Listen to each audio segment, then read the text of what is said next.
Hello friends, welcome to VV Trends. இன்னைக்கு நம்ம சேனலில் எல்லாரோட ஃபேவரட் மிக்ஸ்டு ஃப்ரூட் ஜாம் ரொம்ப ஹெல்த்தியாக நம்ம எப்படி செய்கிறதுன்னு பார்க்கலாங்க. அதுக்கு உங்கள் வீட்டில் என்னென்ன ஃப்ரூட்ஸ் இருக்கோ எல்லாமே எடுத்துக்கலாம். இன்றைக்கி நான் வந்து கொஞ்சம் பர்பிள் கிரேப்ஸ், கொஞ்சம் பனானாஸ் எடுத்திருக்கேன், அதுக்கப்புறம் ஸ்ட்ராபெரிஸ் கொஞ்சம் எடுத்திருக்கேன். இது கூட ஆப்பிள்ஸ், ஒரு பைனாப்பிள்,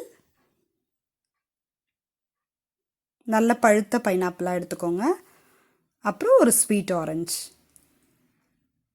இதெல்லாம் எடுத்துக்கலாம். எல்லாமே நல்லா வாஷ் பண்ணிவிட்டு இப்போ சீட்ஸ் எல்லாம் ரிமூவ் பண்ணிடலாம். இப்போ கிரேப்ஸ், ஸ்ட்ராபெரிஸ் எல்லாமே இப்போ நான் கட் பண்ணி வச்சுருக்கேன்.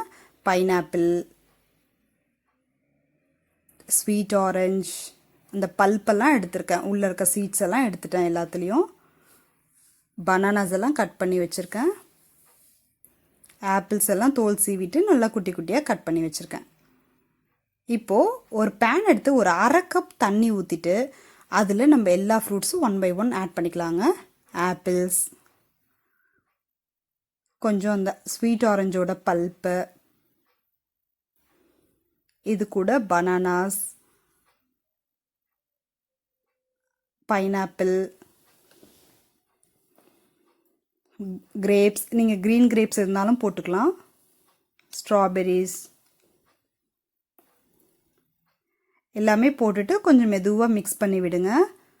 இதில் உங்ககிட்ட கிவிஸ், அந்த கொய்யா பழம், அதுக்கப்புறம் pomegranate அந்த மாதிரி எந்த ஃப்ரூட்ஸ் இருந்தாலும் நீங்கள் எடுத்துக்கலாம். எல்லாத்துக்கும் ஒரே ப்ரொசீஜர் தான். மிக்ஸ் பண்ணிவிட்டு ஒரு மூடி போட்டு மூடி வச்சுருங்க.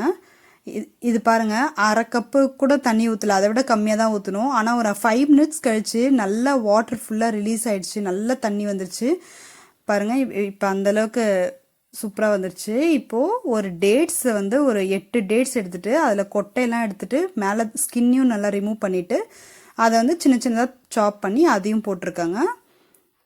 ஸோ அதையும் போட்டு அது வேகும் போதே போட்டால் நல்லா சீக்கிரமாக அந்த டேட்ஸ் வந்து வெந்துடும். ஸோ அது கூட சேர்ந்து இப்போ இதுவும் கொஞ்சம் நேரம் வேகட்டும். ஒரு 5 minutes வந்து மூடி போட்டு வேக வச்சிடலாம்.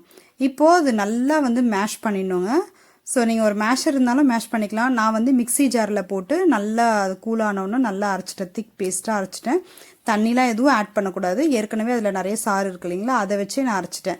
இந்த மாதிரி அரைச்சா கொஞ்சம் நல்லா ஈவனாக இருக்கும், அதனால் அந்த மாதிரி அரைச்சிருக்கேன். அதே பேனில் வந்து எல்லா அந்த அரைச்சி வச்சுருக்க பேஸ்ட்டையும் நான் மாற்றிட்டு மூடி போட்டு ஒரு 10 minutes வந்து நான் அதை குக் பண்ண போகிறேன். இப்போ நம்ம சர்க்கரை போடாமல் நம்ம வெல்லம் யூஸ் பண்ணி பண்ண போகிறோம். வெல்லம் வந்து 1 கப் எடுத்திருக்காங்க. இது கரையிற அளவுக்கு கொஞ்சமாக தண்ணி ஊற்றணும். அதாவது ஒரு 2 டேபிள் ஸ்பூன் இல்லை 3 டேபிள் ஸ்பூன் அவ்வளோதான் ஊற்றணும். அந்தளவுக்கு தண்ணி ஊற்றிட்டு இது நல்லா கரைய விட்டுடலாம். இந்த வெல்லம் வந்து பாகுபதம் அதெல்லாம் எதுவுமே வேணாம், ஜஸ்ட் அதில் இருக்கிற அந்த தூசி அதெல்லாம் எடுக்கிறதுக்காக தான். அது கரைச்சிட்டு அதை வந்து நல்லா ஃபில்ட்ரு பண்ணி எடுத்துக்க போகிறோம். நம்ம ஒரு ஸ்டீல் வடிகட்டுறதை வச்சு அதை ஃபில்ட்ரு பண்ணிக்கோங்க, பிளாஸ்டிக் யூஸ் பண்ணாதீங்க. ஸோ அந்த ஜாகரி சிரப் எல்லாமே வந்து அந்த ஜாமில் வந்து மிக்ஸ் பண்ணிக்கலாம். இப்போது ஃபில்ட்ரு பண்ணி நான் எல்லாம் எடுத்துட்டேன். இப்போது நான் வெறும் வெல்லம் மட்டும் ஆட் பண்ணிங்க அப்படின்னா கொஞ்சம் புளிப்பாக இருக்கும். அது வந்து அந்த ஜாம் வந்து கரெக்டான டேஸ்ட்டுக்கு வராது. ஏன்னா நம்ம பைனாப்பிள் அதெல்லாம் புளிப்பான ஃப்ரூட் இல்லையா, அதனால் கொஞ்சம் சோறு தெரியும். அதனால் இப்போ நான் வந்து 1 கப் வந்து ப்ரௌன் சுகர் ஆட் பண்ண போகிறேன். உங்களுக்கு வேணும்னா நீங்கள் ஒயிட் சுகர் கூட ஆட் பண்ணிக்கலாம். இப்போது 1 கப் ப்ரௌன் சுகர் ஆட் பண்ணோன்னே இப்போது 2 டேபிள் ஸ்பூன் அன்சால்டட் பட்டர் அதுவும் போட்டுக்கலாம். ஸோ இதெல்லாம் போடும்போது அந்த ஜாம் கன்சிஸ்டன்சி கரெக்டாக வந்துடுங்க. ஸோ இப்போ நல்லா கொதிக்குது பாருங்கள், திக்காயிடுச்சு, ஃபஸ்ட்டை விட நல்லா திக்காயிடுச்சு. இப்போது கொஞ்சம் திக்காக ஆன உடனே 4லேருந்து 5 ட்ராப்ஸ் வந்து லெமன் ஜூஸ் கொஞ்சம் விட்டுக்கலாம்.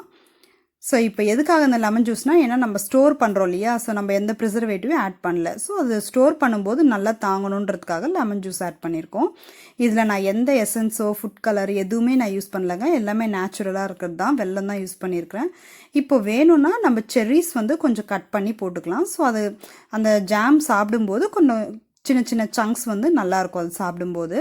ஸோ அதையும் போட்டு நல்லா மிக்ஸ் பண்ணிக்கலாம். இப்போ பாருங்கள், ஒரு கிளாஸி லுக் வந்து வந்துடுச்சு. ஸோ அந்த ஸ்டேஜ் வந்தாவே வந்து ஓரளவுக்கு நல்ல ஜாம் வந்து கரெக்டான பதத்துக்கு வந்துருக்குன்னு அர்த்தம். இப்போ பாருங்கள், ஒரு கோடு போட்டு பார்த்தா நல்லா நீட்டாக வரணும். பர்ஃபெக்டான கன்சிஸ்டன்சி வந்துருச்சுங்க ஜாம். இப்போது இப்போது நல்லா ஆற வச்சுட்டு நல்லா கூல் பண்ணிக்கோங்க. இப்போ இது எப்படி ஸ்டோர் பண்ணுறதுனா, ஒரு கண்ணாடி பாட்டிலை வந்து நல்லா சுடுதண்ணியில் கழுவிட்டு அதில் வந்து போட்டு வச்சுக்கோங்க. 3லேருந்து 4 வாரம் வரைக்கும் சூப்பராக இருக்குங்க ஃப்ரிட்ஜில் வச்சுட்டு. ஆனால் யூஸ் பண்ணும்போது நீங்கள் ஸ்டீல் ஸ்பூன் யூஸ் பண்ணுறீங்களா, தண்ணி இல்லாமல் பார்த்துக்கோங்க. இது வந்து ப்ரெட்டில் வச்சு சாப்பிட்டா அட்டகாசமாக இருக்கும். உங்கள் குழந்தைங்களுக்கு தோசை சப்பாத்தி கூட கூட சூப்பராக இருக்குங்க. இந்த ரெசிபியில் நம்ம ஒயிட் சுகர் எதுவுமே ஆட் பண்ணல, அதனால குழந்தைங்களுக்கு தாராளமாக கொடுக்கலாம். இந்த வீடியோ உங்களுக்கு பிடிச்சிருந்ததுன்னா மறக்காமல் விவி ட்ரெண்ட்ஸ் சேனலுக்கு சப்ஸ்கிரைப் பண்ணுங்கள். தேங்க்ஸ் ஃபார் வாட்சிங்.